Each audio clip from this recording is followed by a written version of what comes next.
Back to another episode of Everyday EDC, guys. My name is Tyler, and today I have a black class review for you. Those of you that know black class are $300 and above.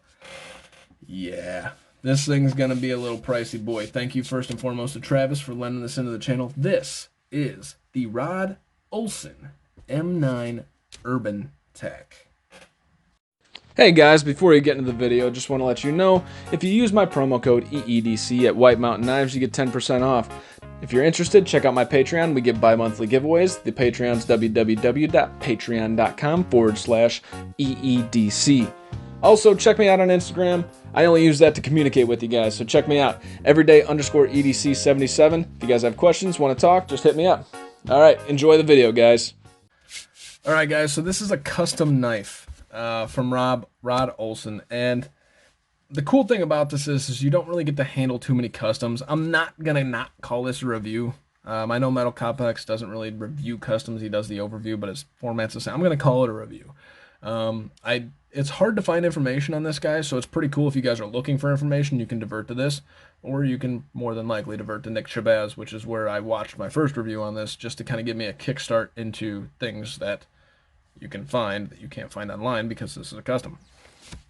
So, starting out, these are titanium handles with no milling on the inside, but they have this really cool, like, I'm not going to call it, it's like a hollow grind chamfer going right up the bolster right there. Not really a bolster, but you know what I mean, the bolster area, right?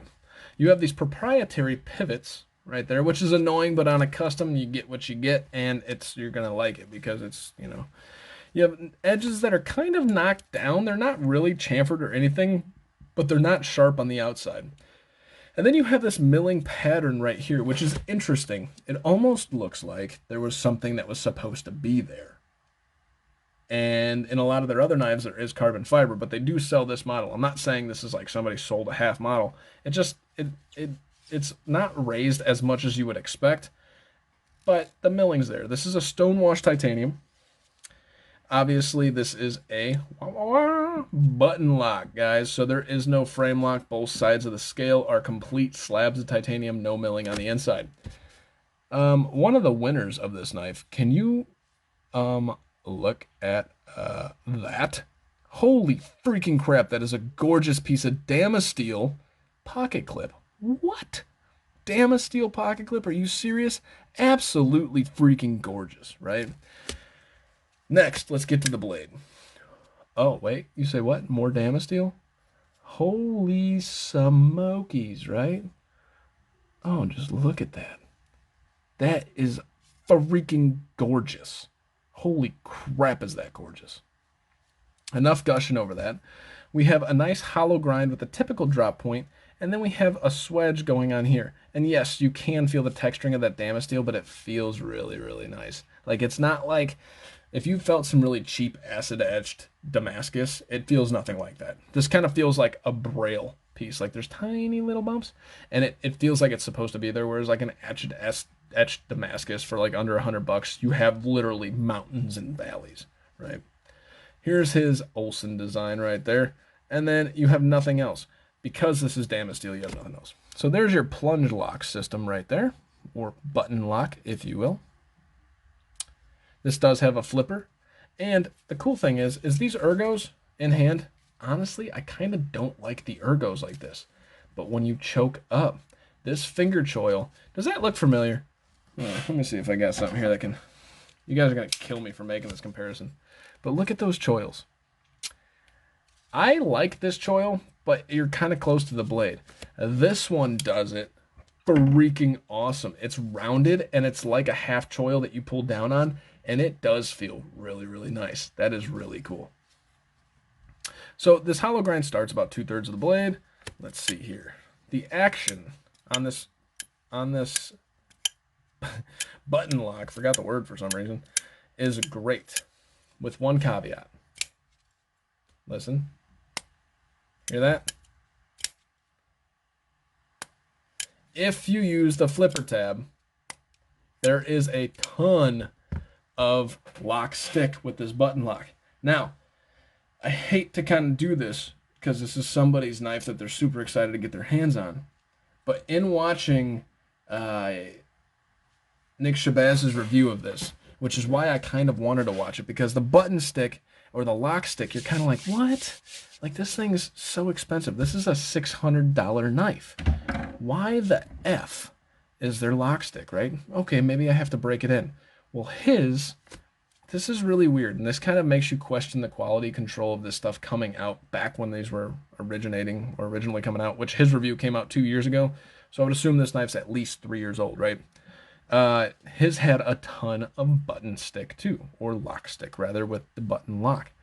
What his also had is, go watch his video if you guys haven't, but his sharpening choil was in the wrong freaking spot. It was like a 1/4 of a centimeter down to where the tip of the choil started where the plunge grind ended.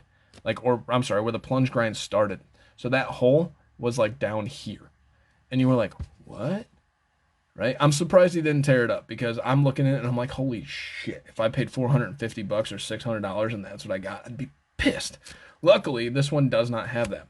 The other thing that Nick Shabazz's had is it had a really weird swedge. Now, this swedge kind of still looks weird to me, but I think it's just because the Damasteel kind of throws off like the edges on how I see it, right? And I measured it just for my own sanity, and it measures the exact same. It looks the exact same, blah, blah, blah, blah, blah. Nick Shabazz's had a deep swedge that started on this side and went all the way to the tip of the blade, right? And then on this side, there was no swedge. And you were like, what? Like, that's a real thing? You're messing with me right now. That has got to be a joke. So that would be super frustrating, and I would be mad. But this doesn't exhibit any of those other than a little bit of button stick. Now, if you open it up with the button lock, there is none. There is no stick whatsoever. But if I flip it, even at the same... This is weird, because if I open it up with the button lock, right? And I can flip it hard. There is no button stick. But if I do a light flipper tab, there's button stick. So it's just weird the way the button falls when it's moving, which might be a tolerance issue on the inside, because if I'm opening up with the button lock, I'm kind of whipping it out and then letting it lock up, right? If I'm doing the flipper tab, it's already kind of, and you're just forcing past it like a detent, and then it gets stuck. So it's not terrible, but I'm harping on it because this is a custom knife, and that's frustrating. I know he got it on the secondary market, so that's not a huge deal. I'm sure he got a sweet deal on it and didn't pay $600. But if you paid $600 for this and you had a block stick that didn't go away, you'd be like, bro, like, I'm coming to... Apparently this was made in Canada, which I need to show you guys. I'm guessing Olson does all his work in Canada. I don't know too much about him, but I do know he's a legend in the knife game. I just don't know too much about him. So you can see a Canada thing there, and it says Olson right above it. Overall, though, I mean, the feel of this is great. So let's get into some specs, then we'll kind of do the rest of the shebang. I didn't mean to harp so much on this guy. And that pocket clip, holy shit, that is awesome. All right, so the overall weight of this guy's coming in at 3.6 ounces. Not too heavy at all. The overall, that's the overall weight, by the way, 3.whatever ounces.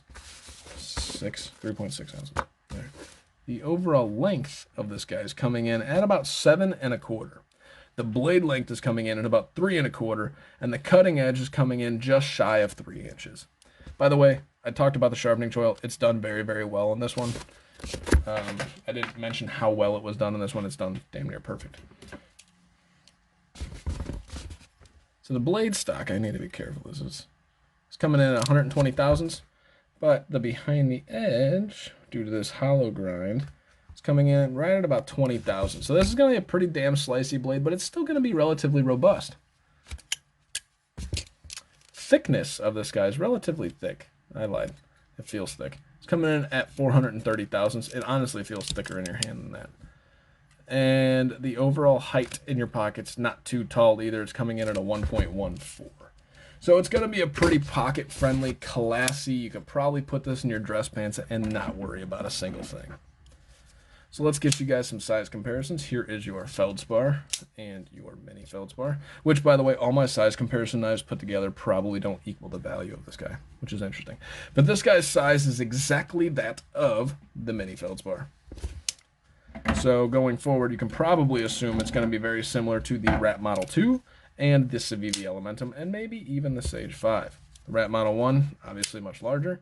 The Rat Model 2, just about the same size. Almost like the same profile, too. I mean, it's not really. I lied.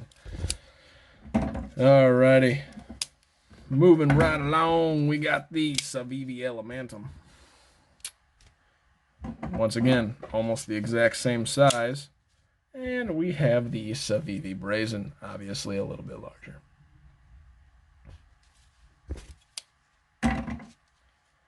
Last but not least, don't know where the accent's coming from.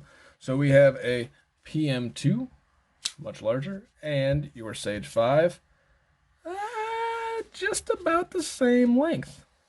Probably about the same cutting edge, too. So it's about the same size as your Sage 5. Obviously not in carry profile. The carry profile is going to be a lot smaller with this guy. So first and foremost, let's start off with the legs. This blade, the sliciness, and just the Damasteel looks so good. Oh my gosh, does this look awesome. I've never, honestly, I don't think I've ever felt Damasteel before this, and this is freaking gorgeous. And then, wait for it, this is the best part of the knife. I know this sounds stupid, but that pocket clip is so gorgeous and looks so good and has that texturing, and it's just, yes. It's kind of like, yes, yes, yes, yes. That is awesome. Freaking awesome. The button lock is fun. If it didn't have the stick, I would really tout that as a like. The action when you're using the button lock's fine, but when you use it as a detent system, it kind of gets stuck. So the action's just fine. Ergonomically, when you're choked up, it is fantastic. When you're not choked up, it's just okay. There's nothing special, but choked up feels really, really good.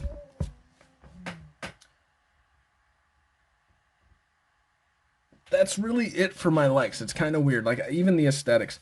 So one thing I didn't mention, moving on to my dislikes, that I didn't, this is kind of unfair because I didn't notice it until Nick Shabazz noticed this, is right here, the insides of these titanium scales. There's something that, like, it's almost like a larger hole than normal or whatever, back, like, opening back here, but they're sharp, right? So in hand, I guess I don't feel it, but when you do that, like, that hurts. Now, why would you do that? Just don't do that, right? But you do feel it a little bit more in the front when the meat of your hands is going in between there. You can feel it. It's not obnoxious, but you can feel it. But this knife isn't one that you're going to be bearing down on. So just right here, you don't feel it at all. Now, if I were to bear down, I do feel it. So I don't think this is one that you're going to be bearing down on too hard to really have to worry about that. The last thing I obviously dislike is that button stick when you're using it as a detent system. That's frustrating for how much money this knife costs. That's extremely frustrating.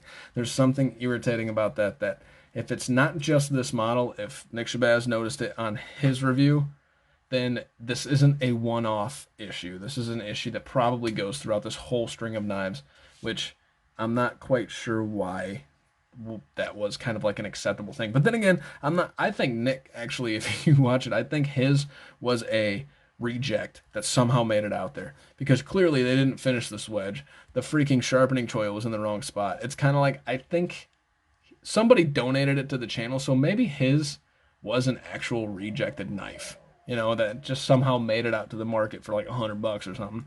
So yeah, take that for what you will. But all those flaws in a knife that are custom, you're kind of like, what? That's not acceptable. And then wants for this guy. I don't have too many wants. I think for what it's trying to do ergonomically, the looks and the class, this saves the knife. Oh my God, is that gorgeous. I really don't have too many wants. If I had any wants, it would be find something to do with these edges. Maybe even chamfer them, right, on the inside. I don't know that that's a thing, but maybe do it, right? It's a custom knife. Find a way to knock down the inside of the edges. It's not a big deal. It's not really as much of a dislike as it is a want, but it would be nice if you would do that. Anyways, this is the Rod Olson M9 Urban Tech. My name is Tyler. This has been Everyday EDC. You guys stay sharp. Stay safe. Thank you so much for watching. Have a great day, guys. Hey guys, thank you so much for watching. It genuinely means a lot. If you liked what you saw, please subscribe, hit the thumbs up, leave a comment. If you didn't like it, give me some feedback in the comments below and hit the thumbs down button.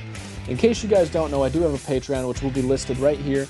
In that Patreon, we're giving bi-monthly giveaways to just the Patreons based on the number of Patreons that we have in the Patreon. We will also be giving discounts on all the knives that I sell based on the number of patrons. My name is Tyler. This is Everyday EDC. You guys stay sharp, stay safe, and have a great day.